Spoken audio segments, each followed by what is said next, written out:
District डोडा में भी बहुत सारी जगहों पे हमारा जो है काम रह रहा है। मैं कहता हूँ बहुत सारी ट्रस्ट हैं, बहुत सारी एनजीओज़ हैं। मेरा मानना यह है कि जितने चिराग उतनी रोशनी, लेकिन सिर्फ टीआरपी के लिए, बाकी अपने नाम के लिए काम ना करें। ग्राउंड पे काम दिखते हैं तो फिर रिकग्निशन मिलती है, फिर लोग देखते हैं, फिर एडमिनिस्ट्रेशन देखती है, उस काम को सराहा जाता है लोगों से भी और मैं कहता हूँ एडमिनिस्ट्रेशन से भी। उमर एजुकेशन वेलफेयर ट्रस्ट, लगातार आपने देखा होगा कि जो ट्रस्ट है लगातार काम कर रहा है, ग्राउंड रियलिटीज़ को लेके काम कर रहा है। और जिस तरह आपने देखा होगा, चाहे वो मेडिकल कैंप्स हो या अन्य जितने भी प्रोग्राम्स हो, ये ट्रस्ट जो है वो कराती है। उसी सबके से बातचीत करने के लिए जो चेयरमैन उमर एजुकेशन ट्रस्ट के हैं, उनसे बातचीत करेंगे और जानने की कोशिश करेंगे आखिर ये ट्रस्ट की शुरुआत कब से हुई है और क्या कुछ ये ट्रस्ट जो है अभी हाल ही में कर रहा है। सर, सबसे पहले आपसे जानने की कोशिश करूँगा कि ये ट्रस्ट की शुरुआत क्या हुई और क्या कुछ मकसद जो है रहता है इस ट्रस्ट का लगातार। देखिए, ट्रस्ट की शुरुआत जो है हमारे फादर साहब ने की थी 1987 से। हम काम कर रहे हैं, हम बहुत सारे सोशल काज के लिए हमारे फादर साहब भी जो हैं आगे रहे, चाहे वो एजुकेशन हो, डीरेडिकलाइजेशन हो, गरीबों की मदद हो, हमारे फादर साहब हमेशा आगे रहे। लेकिन अब हमने 2019 में जो है इस एनजीओ को रजिस्टर भी कराया, तो उस काम को हमने सोचा कि अब बड़े स्केल पे कराया जाए, नेशनल लेवल पे कराया जाए। हमने सेंट्रल गवर्नमेंट के साथ रजिस्ट्रेशन करवाई, 3-4 मिनिस्ट्रीज़ के साथ हम रजिस्टर हैं।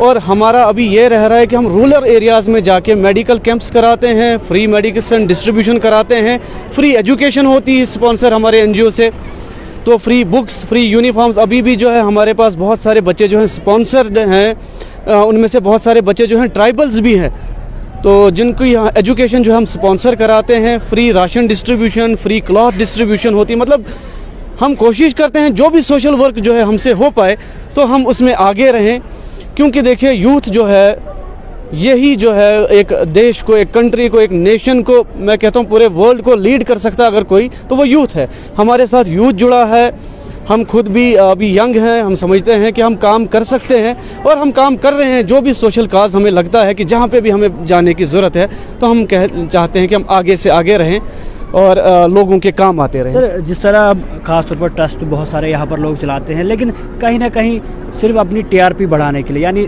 लोगों तक जो है फोटोग्राफ खिंचवा लिए, उसके बाद बस इतना ही उनका जो है रोल रहता है। तो ये जो ट्रस्ट आपका है किस हद तक जो है ग्राउंड लेवल पे जो है काम कर रहा है अभी और लगातार? उसके अलावा क्या ये ट्रस्ट खाली चुनाव वैली को लेके काम कर रहा है या चुनाव वैली के बाहर भी ये काम कर रहा है? देखिए, हमारा जैसे मैंने आपको कहा, हम तो नेशनल रजिस्ट्रेशन है हमारे पास। हमारी कोशिश रहती है कि हम कश्मीर में भी काम करें। अभी डीआईजी साहब के साथ भी, डीजी साहब के साथ भी बात हुई हमारे प्रीवियस मंथ में, उनके साथ बात हुई। हम श्रीनगर में भी काम कर रहे हैं इस एनजीओ, हमारी एनजीओ जो है। तो डिस्ट्रिक्ट डोडा में भी बहुत सारी जगहों पे हमारा जो है काम रह रहा है। मैं कहता हूँ बहुत सारी ट्रस्ट हैं, बहुत सारी एनजीओज़ हैं। मेरा मानना यह है कि जितने चिराग उतनी रोशनी, लेकिन सिर्फ टीआरपी के लिए, बाकी अपने नाम के लिए काम ना करें। ग्राउंड पे काम दिखते हैं तो फिर रिकग्निशन मिलती है, फिर लोग देखते हैं, फिर एडमिनिस्ट्रेशन देखती है, उस काम को सराहा जाता है लोगों से भी और मैं कहता हूँ एडमिनिस्ट्रेशन से भी। और एक बात और है कि टीआरपी इसलिए भी मैं समझता हूँ कि होनी चाहिए, एनजीओ को करना चाहिए, अपनी एडवर्टीजमेंट करनी चाहिए, ताकि दूसरे लोगों को पता चले कि कहीं कोई एनजीओ काम कर रही है, ताकि आप तक वो पहुंचे। अगर आप अपने ही अंदर से काम करें तो उन्हीं चंद लोगों में आप जो है खोए जाएंगे और वाइड एक बड़े लेवल पे आप काम नहीं कर पाएंगे। सर, जिस तरह बहुत सारी एनजीओ जो है काम करती है, कुछ डिजास्टर को लेके काम करती है, कुछ लोगों की ग्राउंड रियलिटीज़ को लेके काम करती है, तो आपका जो मेन रोल रहता है खाली जो लोगों तक आपने जैसे मेडिकल कैंप्स लगवाए, कैंप्स वगैरह तक ही है, उसके अलावा भी और कुछ आप करते हैं? देखिए, अभी हमारा स्वच्छ भारत मिशन में भी, हमारा जो स्वच्छ भारत मिशन रूरल जो है,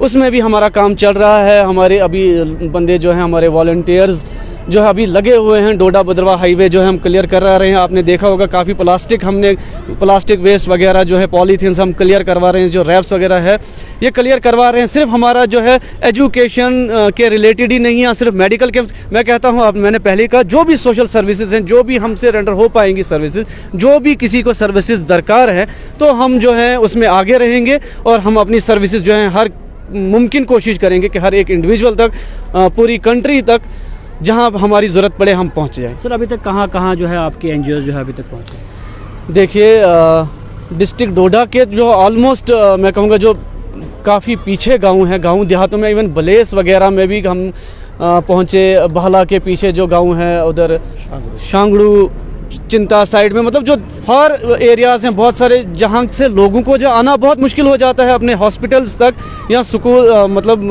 और कोई फैसिलिटीज़ अवेल करने के लिए। हम चाहते हैं रूरल एरियाज़ में देखिए ज़्यादा से ज़्यादा हमारे टारगेट्स जो हैं रूरल एरियाज़ हैं, ताकि रूरल एरियाज़ में जो हम फैसिलिटीज़ जो हैं जो उन तक नहीं पहुंचती हैं वो फैसिलिटीज़ जो हैं वहां तक उन तक पहुंचे। हम जो है वुमेन एम्पावरमेंट पे भी काम करते हैं, उनकी लीगल एक्टिविटीज़ पे भी उनको उनके जो लीगल राइट्स हैं उन पे भी हमारी जो रहती है ये हमारी जो है कैंपेन चलती है, ताकि उनको उजागर किया जाए कि उनके लीगल राइट्स क्या है।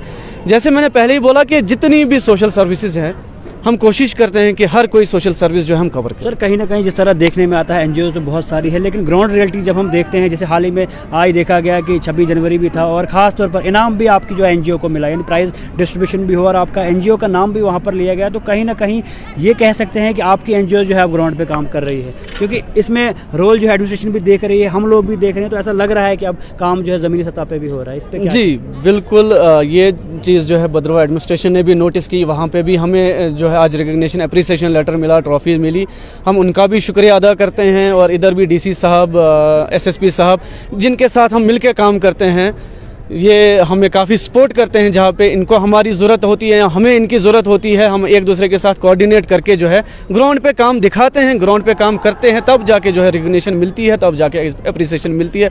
बहुत सारी एनजीओज़ हैं, मैं सभी एनजीओज़ को बोलूँगा सिर्फ अपने नाम के लिए नहीं, ग्राउंड पे काम कीजिए ताकि आपको सराहना मिले, लोग आपका काम देखें और ज़्यादा से ज़्यादा आपकी एनजीओज़, आपकी ऑर्गेनाइजेशन से फ़ायदा उठाएं। जी, तो फर्दर आने वाले टाइम में क्या कुछ रहेगा, किस तरह के कदम रहेंगे और क्या कुछ मैसेज फर्दर आपका रहेगा?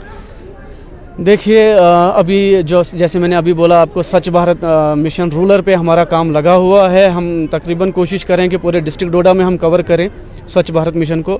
उसके बाद देखिए अभी मार्च में हमारी फिर से स्कॉलरशिप एजुकेशंस की जो है स्पॉन्सर हम कर देंगे। ट्राइबल्स बच्चों को भी हम ज़्यादा से ज़्यादा तवज्जो देते हैं इसमें। तो फ्री क्लॉथ डिस्ट्रीब्यूशन अभी हमारी 1-2 दिन में होगी। तो अभी सीएमओ साहब के साथ भी मुलाकात हुई, तो हमने उनसे कुछ डॉक्टर्स मांगे ताकि हम जो हैं गाँव में और जा सकें, और जो रूरल एरियाज़ हमसे छूट गए हैं वहाँ पे भी हम मेडिकल कैंप्स लगवाएं और फ्री मेडिसिन भी डिस्ट्रीब्यूट करें। तो लगभग कितनी टीम सर आपकी होगी? देखिए ऑलमोस्ट हर गांव देहात में जो हमारे वॉलंटियर्स हैं, जब भी हमें उनकी ज़रूरत पड़ती है तो वो एक्टिव हो जाते हैं। तो ऐसे खामखा फ़ोटो लेने के लिए या वीडियोस लेने के लिए या किसी को राशन दे के फ़ोटो खिंचवाना वो हमारा काम नहीं है। इसलिए हमारा काम जो है उतना जितना होता है, जहाँ पे जिसकी ज़रूरत होती है तो वहाँ पे वो अवेल हो जाते हैं। फर्दर आखिर में किस तरह का मैसेज आपका रहेगा खास तौर पर उन लोगों के लिए जिन लोगों तक अभी तक मदद खास तौर पर नहीं पहुंच पाती, क्योंकि अभी भी ऐसे इलाके होंगे जिन इलाकों तक आप ना पहुंच पाए, ना ही एडमिनिस्ट्रेशन पहुंच पाती है, उन लोगों के लिए क्या कुछ मैसेज रहेगा? क्योंकि अगर वो हमारी वीडियोस देख रहे होंगे तो किस तरह आप उन तक पहुँचेंगे, क्या कुछ वो भी थोड़ा आप बताएं। बिल्कुल सर, मुझे पता है आपका चैनल जो है बहुत देखा जाता है, बहुत व्यूअर्स हैं आपका गाँव में जो है आपके चैनल की सराहना भी होती है। हम भी बहुत शुक्रगुजार हैं आपके, जो आपने हमारे साथ बात की। मैं चाहता हूं जहां तक भी आपका ये मैसेज पहुंचे, हमारा ऑफिस जो है भद्रवाह में है, तो मेरा फ़ोन नंबर, हमारे प्रेसिडेंट साहब का फ़ोन नंबर वो भी डिस्क्रिप्शन में दिया जाएगा। किसी को भी किसी चीज़ की ज़रूरत, कोई सर्विस अवेल करानी है, कहीं पे आपका काम नहीं हो पा रहा है, देखिए हमारा काम ये नहीं है कि हम गवर्नमेंट एजेंसीज़ पे खामा में उंगलियां उठाए, गवर्नमेंट के खिलाफ बातें करें, कहीं पे नहीं हो रहा है। देखिए सब काम कर रहे होते हैं, आप भी देखते हैं, हम भी देख रहे हैं। हमारा काम है एक ब्रिज बने लोगों और गवर्नमेंट एजेंसीज़ के बीच में, गवर्नमेंट के बीच में, ताकि हमारे काम जो है जल्दी से जल्दी हों। किसी को हमारी पढ़ाई के रिलेटेड हमारी कोई ज़रूरत पड़ती है और किसी सोशल सर्विस के लिए हमारी ज़रूरत पड़ती है, हम 24/7 जो है अवेलेबल रहेंगे। मैं भी, मेरी टीम भी, हमारे वाइस प्रेसिडेंट साहब भी यहाँ पे हैं, तो हमारे जो भी हमसे हो पाएगा हम आगे रहेंगे। शुक्रिया। तो आपने देख लिया क्या कुछ कहना था। उमर एजुकेशन वेलफेयर ट्रस्ट जो है लगातार काम कर रही है, ग्राउंड पे लेके जो है काम कर रही है, और किस तरह ये काम कर रही हो तो आपने सुन लिया। लेकिन स्ट्रेट लाइन के माध्यम से जितने भी दर्शक हमें देख रहे हैं, अगर किसी को भी हेल्प की ज़रूरत हो, चाहे वो मेडिकल के बेसिस पे हो या एजुकेशन के बेसिस पे या फर्दर कुछ भी हो, तो आप इनसे रब्ता कर सकते हैं। इनका ऑफिस जो है भद्रवाह में भी है, और ख़ास तौर पर हम भी उम्मीद करते हैं अगर किसी को कोई भी दिक्कत हो तो बिल्कुल बिना किसी मतलब दिक्कत के कुछ भी आप इनसे जो है कॉन्टैक्ट कर सकते हो। और आने वाले टाइम में जो कुछ मदद की आपको ज़रूरत होगी वो मदद आप इनसे ले और फ़ायदा जो है उठाए। और आने वाले टाइम में जो भी ज़रूरियात खास तौर पर अभी डोडा डिस्ट्रिक्ट को लेके है या फर्दर अलग जितनी भी जगह है वहाँ पर है, तो रब्ता इनसे करें और आपके मसले जो है जल्द से जल्द हल हो सकते हैं।